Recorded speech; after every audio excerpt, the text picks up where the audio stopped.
It's summer! At dahil nga sa sobrang init ng panahon, naisipan kong gumawa ng fruit salad. At dahil na rin sa nagtitipid ako, bumili lang ako ng 3 ingredients. Yung simpleng fruit salad lang ang gagawin ko para na matugunan ng aking pananakam sa fruit salad. At yun na nga yung una kong nilagay. Actually guys, may flavor yan. Try ko lang kasi may pagka-coffee yung flavor niya. So, try ko kung masarap. At yan na nga yung fruit cocktail. Di na ako naglagay ng mga fresh fruits. Basta yung fruit cocktail lang ang nilagay ko dahil nga sa gaya ng sabi ko, nagtitipid po ako. Wow!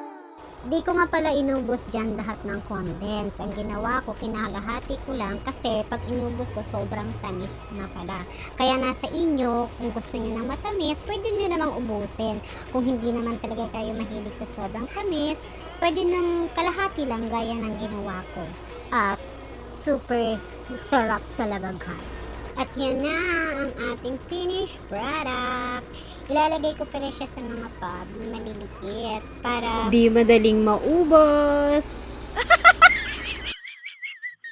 at 3 tub lang yung aking nalagyan.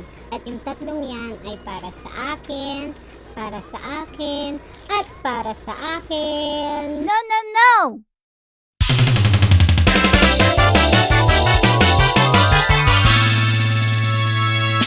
Thank you for watching.